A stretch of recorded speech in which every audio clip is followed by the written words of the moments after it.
Hello, with the railway station in Newcastle. It's grey, misty, cold, and it's been raining. It is just past 8:30 on Saturday, the 22nd of March 2025, and we are here today because I'm doing a journey report with Lumo from Newcastle to Edinburgh. It's been ages since I've done one of these, and I'm glad to finally do one again, essentially. Anyway, enjoy the video.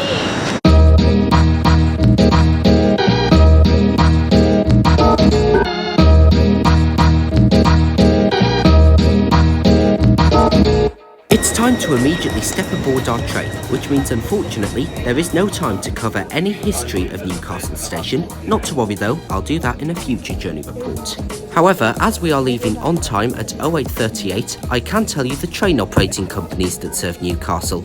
Newcastle is served by LNER with services to London, Cross Country with services to Birmingham and the southwest of England, TransPennine Express with services to Manchester and Liverpool, Northern with local and regional services around the northeast and to Carlisle, and of course our train operator today, which is Lumo, also providing 5 services a day between Edinburgh and London.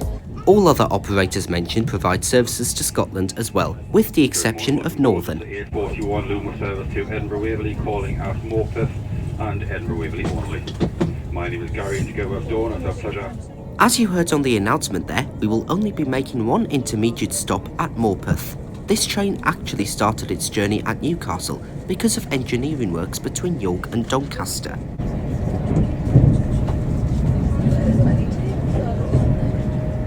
And sure enough, we soon arrive at our first and only call-in point today, which is Morpeth. This station has been the site of many derailments over the years because of the tight curve to the west of the station. As we pull in, we are greeted with the Northern service heading towards Carlisle. As of December 2025, however, direct trains between Morpeth and Carlisle are no longer a thing, with passengers needing to change trains at Newcastle.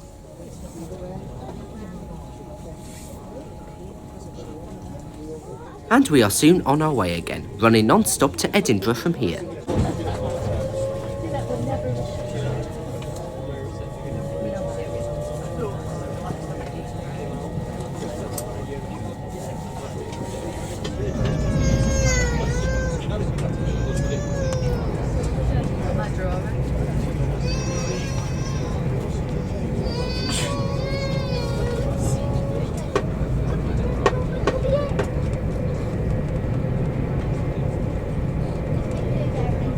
As we are now speeding along, it's time for an interior review of our train today.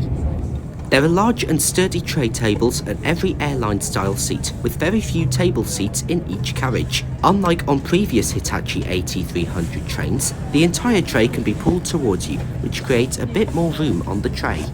There is also a reading light on the seat in front of you. If you find that this is too bright for you, you can always dim it slightly by just pressing the button again. Legroom is absolutely brilliant here, with more than enough room to stretch your legs, although you might find your right foot in a bit of a tight space if you stretch it too far out. While we're here, there's a 3-pin power socket per every 2 seats, with USB charging ports for every seat, both of which can be seen more easily than on previous Hitachi Class 80X trains. Reservation screens can be found for every seat, with a traffic light system indicating the status of a seat. There are also hooks to hang your coats and jackets on, although I rarely see these ever being used. Luggage racks can be found at the end of each coach for suitcases, with smaller items of luggage being able to fit in the overhead racks. Finally, the seats on the Class 800 series are generally considered really uncomfortable with minimal padding. However, they appear to have learned from this with the Class 803, as the seats offer more padding and comfort and can easily be used on long-distance journeys. They have a nice headrest as well, and this seat can also be found on Avanti West Coast trains. However, the armrests are a little bit small, but to me they still do the job just fine. Note by the way that the seat design has since been changed on Lumo trains. This is what the new maquette looks like, which was introduced in late 2025. Anyway, it's time to get back to the journey.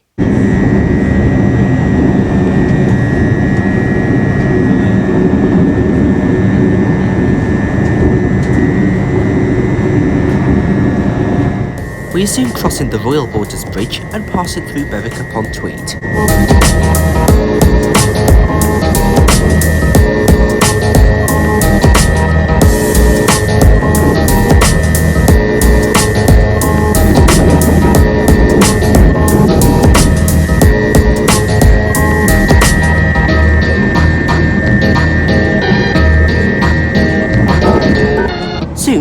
crossing the border between England and Scotland in 3, 2, 1.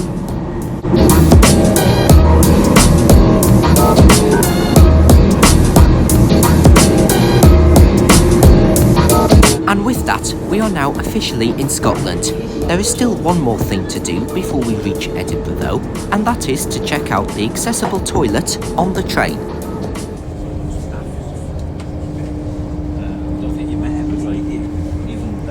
There are buttons to open the door, close the door, and a simple switch to lock and unlock the door.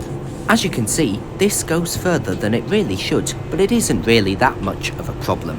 This toilet contains all the standard features like soap, some water, which you have to put your hand under a sensor for, and a hand dryer, all of which I'm pleased to report were working as they should. There's also of course a baby changing table, which can also be found in the standard toilets. As this is a disabled toilet, there is also a handle for those who need it, as well as an emergency call for aid button and 2 mirrors on the wall. We are now passing the site of the former Penman Shield Tunnel. This was the original route of the East Coast Main Line before the tunnel collapsed in March 1979, burying 2 workmen, a dumper truck and a digger in the process. As a result, the line had to be rerouted around the tunnel, which also resulted in a slight realignment of the A1 road.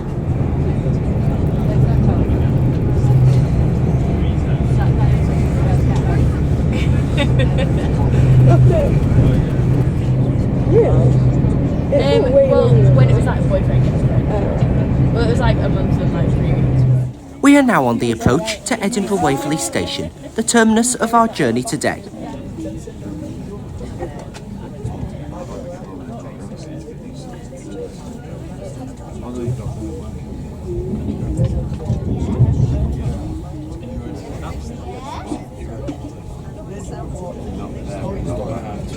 All my favourite jeans are from ASOS. The 2 pairs.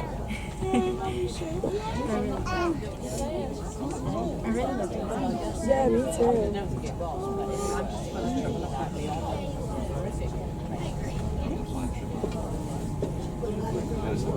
Everything feels like such good quality. Like, it feels like it's not just going to fall apart.